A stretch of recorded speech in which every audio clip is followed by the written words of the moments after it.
ഈശോ മിശിഹായ്ക്ക് സ്തുതിയായിരിക്കട്ടെ. ഞാൻ മാണിപ്പറമ്പിലച്ചൻ. ഹേയ് തോമ, എവിടെ? ഇന്ന് പുതുഞായറാഴ്ച 2024 ഏപ്രിൽ 7-ാം തീയതി. ഇന്നാണ് ഞാൻ ഈ വീഡിയോ റെക്കോർഡ് ചെയ്ത് അപ്ലോഡ് ചെയ്യുന്നത്. ഇന്ന് പുതുഞായറാഴ്ച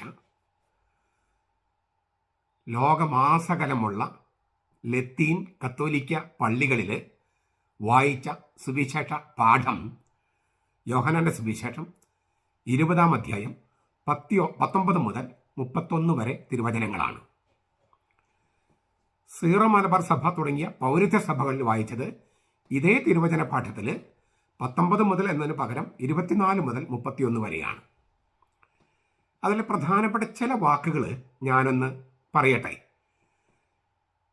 യോഹന്നാൻ 20:19 ആഴ്ചവട്ടത്തിൻ്റെ 1-ാം നാൾ ആയ ആ ദിവസം തന്നെ, അതായത് കർത്താവ് മരിച്ചവരുടെ ഇടയിൽ നിന്ന് ഉയർപ്പിക്കപ്പെട്ട തിരുവുത്ഥാന ഞായർ ദിവസം തന്നെ വൈകിട്ട് ശിഷ്യന്മാരായിരുന്ന സ്ഥലത്ത് യഹൂദന്മാരെ പേടിച്ച് അതിലടച്ചിരിക്കെ യേശു പ്രത്യക്ഷപ്പെട്ടു, അവരുടെ മേൽ ഊതി ആത്മാവിനെ കൊടുത്തു. അതൊക്കെയാണ് തിരുവുത്ഥാന ദിവസം സംഭവിച്ചത്.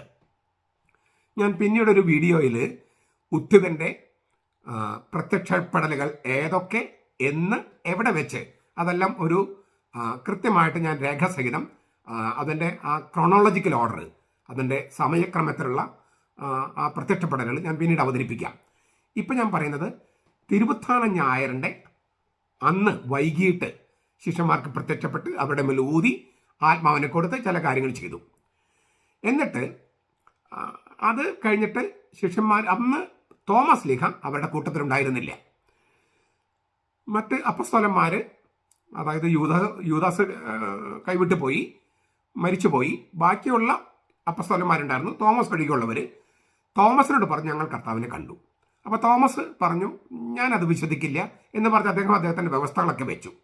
എന്നിട്ട് യോഹന്നാൻ 20:26 പറയാണ്, 8 ദിവസങ്ങൾക്ക് ശേഷം, അതായത് കഴിഞ്ഞ ഞായറാഴ്ച തൊട്ട് 8-ാം ഇടം, കഴിഞ്ഞ ഞായറാഴ്ച തിരുവുത്ഥാന ഞായർ, 8-ാം ഇടം ഇന്ന് പുതു ഞായറാഴ്ച, 8 ദിവസങ്ങൾക്ക് ശേഷം ശിഷ്യന്മാർ വീണ്ടും അകത്ത് കൂടിയിരിക്കുമ്പോൾ തോമസും അവരുടെ കൂടെ ഉണ്ടായിരുന്നു. വാതിലുകൾ അടച്ചിരിക്കെ യേശു വന്ന് നടുവിൽ നിന്ന് കൊണ്ട് പറഞ്ഞു, നിങ്ങൾക്ക് സമാധാനം. പിന്നെ അവൻ തോമസിനോട് പറഞ്ഞു, നിന്റെ വിരൽ ഇങ്ങോട്ട് നീട്ടുക, എൻ്റെ കൈകൾ കാണുക, നിന്റെ കൈ നീട്ടി എൻ്റെ പാർശ്വത്തിൽ ഇടുക. അപ്പൊ തോമസ് പറഞ്ഞു, എൻ്റെ കർത്താവേ, എൻ്റെ ദൈവമേ. നിങ്ങൾ ആ വചനങ്ങളൊക്കെ ഒന്നുകൂടി ഒന്ന് കേൾക്കാം. ഞാൻ ആവർത്തിക്കുന്നത്, അയ്യോ അച്ഛൻ എന്തിനു പിന്നെ ആവർത്തിക്കണമെന്ന് ആവർത്തിച്ചിട്ടും നമുക്ക് മനസ്സിലാക്കുന്നില്ല. അപ്പൊ ഞാൻ ഒന്നുകൂടി പറയാണ്. 8 ദിവസങ്ങൾക്ക് ശേഷം, അതായത് കഴിഞ്ഞ ഞായറാഴ്ചയുടെ 8-ാം ഇടം ഇന്ന് പുതു ഞായറാഴ്ച, ശിഷ്യന്മാർ വീണ്ടും അകത്ത് കൂടിയിരിക്കുമ്പോൾ തോമസും അവരുടെ കൂടെ ഉണ്ടായിരുന്നു. വാതിലുകൾ അടച്ചിരിക്കെ ഉത്ഥിതനായ കർത്താവ് വന്ന് നടുവിൽ നിന്നുകൊണ്ട് പറഞ്ഞു, നിങ്ങൾക്ക് സമാധാനം. പിന്നെ അവൻ തോമസിനോട് പറഞ്ഞു, നിന്റെ വിരൽ ഇങ്ങോട്ട് കൊണ്ടുവരിക, നീട്ടുക, എൻ്റെ കൈകൾ കാണുക, നിന്റെ കൈ നീട്ടി എൻ്റെ പാർശ്വത്തിൽ വയ്ക്കുക, ഇടുക. തോമസ് പറഞ്ഞു, എൻ്റെ കർത്താവേ, എൻ്റെ ദൈവമേ. ഇത് നമ്മുടെ ബൈബിളിൽ തിരുവചനത്തിൽ പരിശുദ്ധാത്മാവിൽ പ്രചോദിതമായിട്ട് എഴുതപ്പെട്ട തിരുവചനത്തിലുള്ളതാണ്. ഈ തോമസ് ആണ് ഇന്ത്യയിലേക്ക് വന്നത്. 8-ാം ദിവസം. ആ 8 എന്ന വാക്കിന് തന്നെ ദൈവശാസ്ത്രപരമായിട്ട് പ്രാധാന്യമുണ്ട്. 8 എന്നുള്ളത് യേശുവിന്റെ സാംഖിക മൂല്യമാണ്. യേസുസ് എന്ന ഗ്രീക്ക് വാക്കിന്റെ അക്ഷരങ്ങളുടെ മൂല്യം കൂട്ടിയാൽ 8 എന്ന് കിട്ടും. അപ്പോൾ 8-ാം ദിവസം എന്നുള്ളത്, 8 ദിവസങ്ങൾക്ക് ശേഷം എന്ന് പറയുന്നത് വളരെ പ്രധാനപ്പെട്ടതാണ്.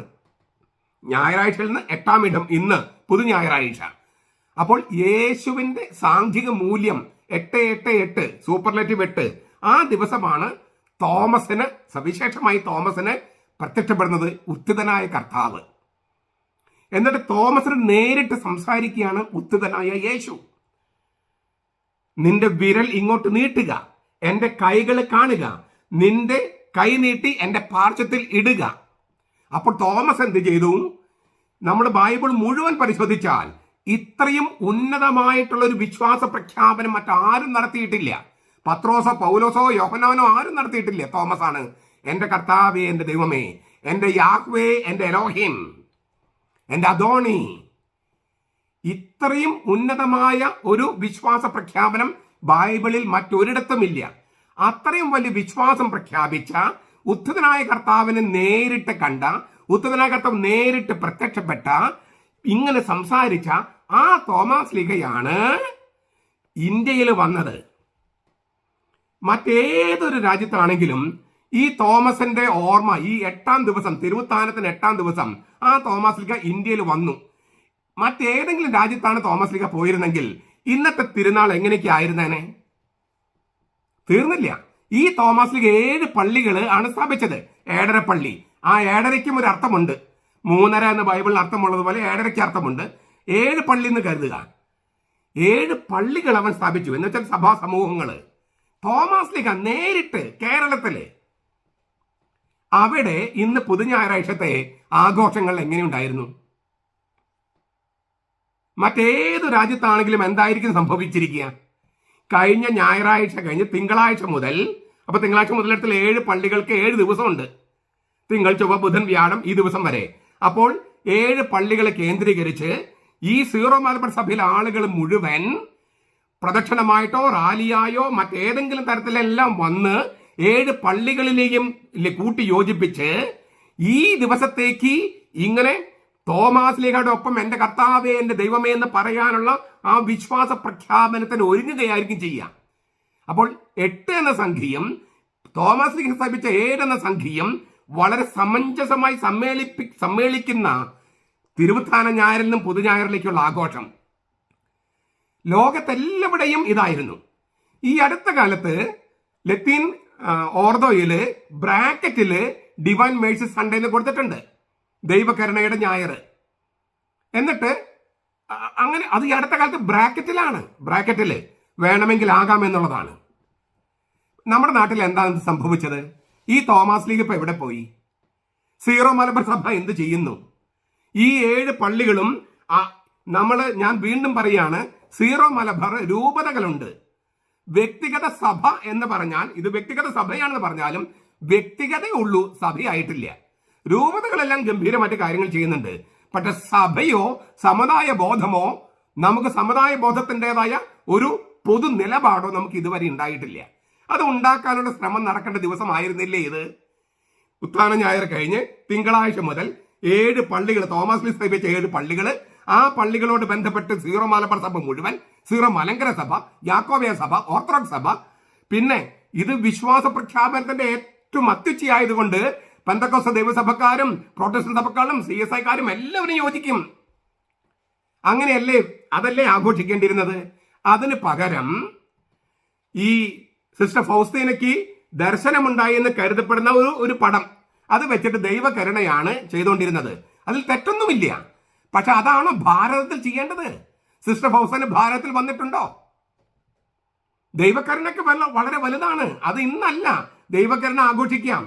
പക്ഷെ തോമസ് ലീഗ ഈ കർത്താവിന് നേരിട്ട് കണ്ട ദർശനമല്ല, ഫൗസ്തീനെ കണ്ടതുപോലെ ദർശനമല്ല, നേരിട്ട് കണ്ട, ഇങ്ങനെ വിരലിട്ട് ഈ തോമസ് പാർശ്വത്തിൽ കൈയിട്ട് നിന്റെ വിരലിവിടെ നീട്ടുക, എന്റെ കൈകൾ കാണുക, നിന്റെ കൈ നീട്ടി എന്റെ പാർശ്വത്തിൽ ഇടുക എന്നൊക്കെ പറഞ്ഞ ആ തോമസ് ലീഗ, യേശുവിന് ഉത്ഥിതനായ യേശുവിൻ നേരിട്ട് കണ്ട തോമസ് ലീഗ വന്ന ഭാരതത്തിൽ സിസ്റ്റർ ഫൗസ്തീനയുടെ തിരുനാളുമായിട്ട് ബന്ധപ്പെട്ട പടമാണോ വെക്കേണ്ടത്?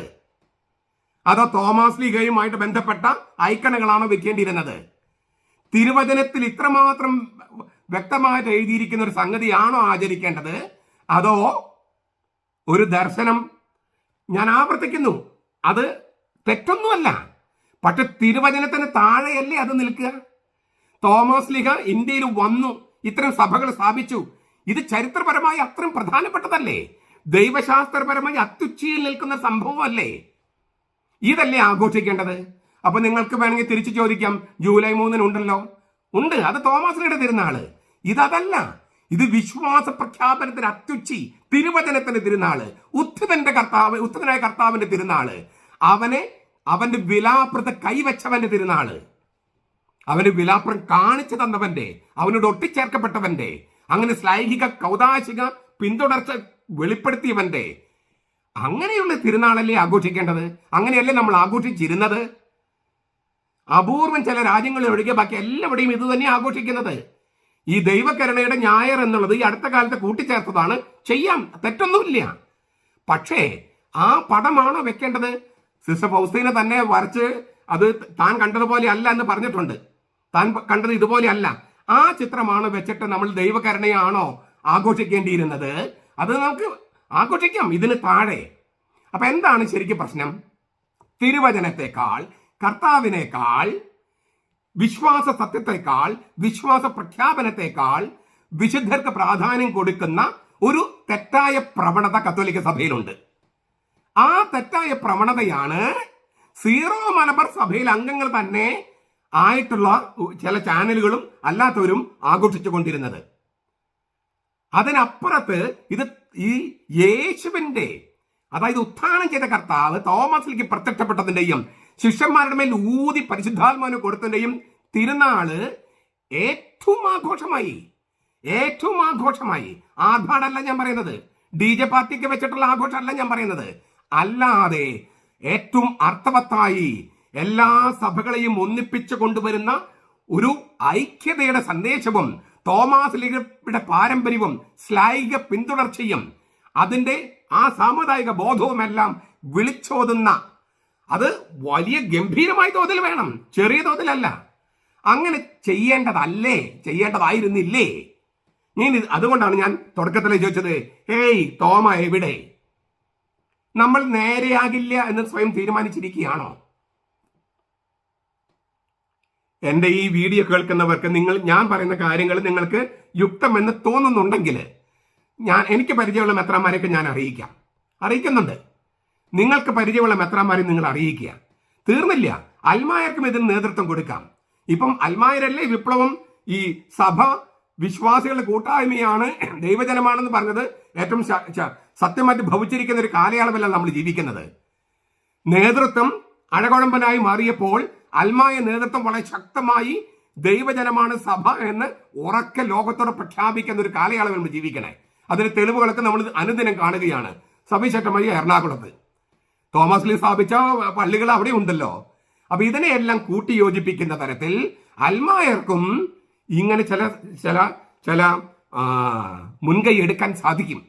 അങ്ങനെ സാധിക്കണം എന്നും, അങ്ങനെ നമ്മൾ ഒരു സഭയായി സമുദായ ബോധമുള്ള പൊതുവായ നിലപാടുള്ള ഒരു സമുദായമായി മാറേണ്ട ആവശ്യകത അങ്ങേയറ്റം വർദ്ധിച്ചിരിക്കുകയാണ്. അതിനാൽ ഇത് ഞാൻ പറയുന്നവർക്ക് ബോധ്യം വരുന്നുണ്ടെങ്കിൽ നിങ്ങൾക്ക് പരിചയമുള്ള മെത്രാന്മാരെയും നേതൃത്വത്തെയും അറിയിക്കുക. അടുത്ത വർഷത്തേക്കെങ്കിലും നമുക്ക് പ്ലാൻ ചെയ്ത് മുന്നോട്ട് കൊണ്ടുപോകാൻ കഴിയുക. അതുപോലെ തന്നെ ചാനലുകൾ ഇങ്ങനെയുള്ള ദൈവികമായ കാര്യങ്ങൾക്ക് കൂടുതൽ ഊന്നൽ നൽകി, തിരുവചനത്തിന് കൂടുതൽ ഊന്നൽ നൽകി, അപ്രധാനമായ കാര്യങ്ങളെ ഏറ്റവും പ്രാധാന്യമായി കൊണ്ടുവരാതെ ഇത് കൊണ്ടുവരാനായിട്ട് പരിശ്രമിക്കുക. അത് നിങ്ങൾ ഓരോരുത്തർ ഉത്തരവാദിത്തമാണ്. അതൊക്കെ പലരും അൽമായ നേതൃത്വമാണ് അത് ചെയ്യുന്നത്. വളരെ സന്തോഷത്തോടു കൂടി പറയാണ് നിങ്ങൾ ചെയ്യുന്ന വലിയ കാര്യമാണ്. പക്ഷേ ഈ തിരുവചനത്തെ തമസ്കരിക്കുന്ന തരത്തിലോ ഈ പ്രാമാണിക സത്യങ്ങളെ തമസ്കരിക്കുന്ന തരത്തിലോ സീറോ മലബാർ സഭയുടെയും പൗരത്വ സഭകളുടെയും വിശുദ്ധമായ പാരമ്പര്യം, അതായത് ശ്ലൈഹിക പാരമ്പര്യം, ക്രിസ്തുവിൽ നേരിട്ട് കിട്ടിയ പാരമ്പര്യം, വചന പാരമ്പര്യം, അത് തമസ്കരിക്കുന്ന തരത്തിലുള്ള പരിപാടികൾ ചെയ്യാതിരിക്കുക. ഇത് പ്രോത്സാഹിപ്പിക്കാൻ സംഗതികൾ ഉണ്ടാകുക. ഞാൻ ആവർത്തിക്കുന്നു, ദൈവകരുണയും പ്രധാനപ്പെട്ടതാണ്, സിസ്റ്റർ ഫൗസ്റ്റീനും പ്രധാനപ്പെട്ടതാണ്, ആ ചിത്രമൊക്കെ പ്രധാനപ്പെട്ടതാണ്. പക്ഷേ തോമസ് ലീഗ, തിരുവചനം, തോമസിന്റെ വിശ്വാസ പ്രഖ്യാപനം, ശ്ലൈഹിക പാരമ്പര്യം, അതുമായിട്ട് തട്ടിച്ചു നോക്കുമ്പോൾ അത് അപ്രധാനമാണ്. അതിനാൽ ഈ പുതുഞായറാഴ്ച പ്രാധാന്യം കൊടുക്കേണ്ടത്, ഭാരതസഭ പ്രാധാന്യം കൊടുക്കേണ്ടത് തോമസ് ലീഗയ്ക്ക് തന്നെയാണ്. അതായത് തോമസിന്റെ വിശ്വാസ പ്രഖ്യാപനത്തിന്, തോമസ് ലീഗ അനുഭവിച്ചറിഞ്ഞ കർത്താവിന്, ആ കർത്താവിന്റെ തിരുവിലാവിന് ചിത്രങ്ങളൊക്കെ അങ്ങനത്തെ ആയിരിക്കണം. അല്ലാതെ ദർശനത്തിൽ കണ്ട ചിത്രത്തെക്കാളും ഇത് പ്രത്യക്ഷപ്പെട്ട കർത്താവ് പ്രത്യക്ഷപ്പെട്ട രംഗമാണ്. അത് ബൈബിളിൽ എഴുതിയിരിക്കുന്നു, നമ്മുടെ വേദപുസ്തകത്തിൽ എഴുതിയിരിക്കുന്നു. അതിനേക്കാൾ പ്രാധാന്യം മറ്റൊന്നിലേക്ക് വരേണ്ട കാര്യമുണ്ടോ? അതിനാൽ ഈ വിശുദ്ധമായ പാരമ്പര്യം വീണ്ടെടുക്കാനുള്ള ശ്രമങ്ങൾ അത് ഏറ്റവും ഊർജിതമായി നമ്മൾ തുടങ്ങണം. അടുത്ത വർഷം മുതലെങ്കിലും നമുക്കിത് ഇതിന്റെ ഞാൻ പറഞ്ഞല്ലോ, വിശ്വാസ പ്രഖ്യാപനത്തിന് അത്യുച്ചിയാണത്, അത്യുച്ചി, ഇതിനപ്പുറത്തൊന്നുമില്ല. അത് ചെയ്ത ആളാണ് ഇന്ത്യയിൽ വന്നത്. അപ്പൊ അത് ശരിക്കും ഉൾക്കൊള്ളാൻ ഈ വീഡിയോ സഹായിക്കട്ടെ എന്ന് ഞാൻ അഭ്യർത്ഥിക്കുകയാണ്. അടുത്ത വർഷത്തേക്കെങ്കിലും നമുക്ക് ഈ പുതുഞായറിന്റെ തനതായ പാരമ്പര്യം അത് ആഘോഷിക്കാൻ, അത് ചെറിയ തോതിലല്ല, വലിയ തോതിൽ നമ്മുടെ സാമുദായിക ബോധം മുഴുവൻ, വിശ്വാസത്തിന്റെ ആഴം മുഴുവൻ പ്രകടിപ്പിക്കുന്ന തരത്തില്, ലോകത്തോട് വിളിച്ചു പറയുന്ന ഒരു സുവിശേഷ പ്രഘോഷണമാകുന്ന തരത്തിൽ ആചരിക്കാൻ, ആഘോഷിക്കാൻ നമുക്ക് കഴിയട്ടെ. നമുക്ക് പരിശ്രമിക്കാം.